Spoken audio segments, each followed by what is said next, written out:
各位老師、各位同學，大家好，我係蕭恩學博士，嚟自香港浸會大學中文系。除咗研究中文之外啦，就會研究古代同埋現代嘅飲食文化嘅。都出過唔同嘅著作嘅。其中一本最新嘅咧就係《尋味非遺》，係研究一啲非物質文化遺產裏邊嘅食物啦，同埋相關嘅歷史同埋文化嘅。除此以外咧，仲有一本咧叫做屋村尋味記，咁同呢個屋村裏邊嘅飲食咧就有密切關係啦。流動香港飲食誌啦，咁就係一啲專欄結集嚟嘅。咁當然仲有論文嘅結集啦，呢度就唔一一向大家分享啦。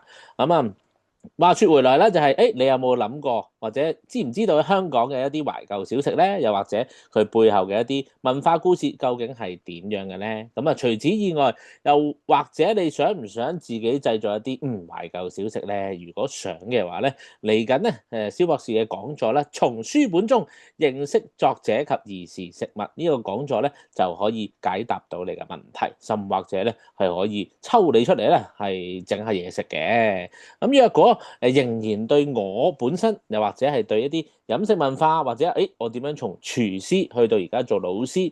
都有啲興趣嘅話咧，可以透過老師們俾你嘅一啲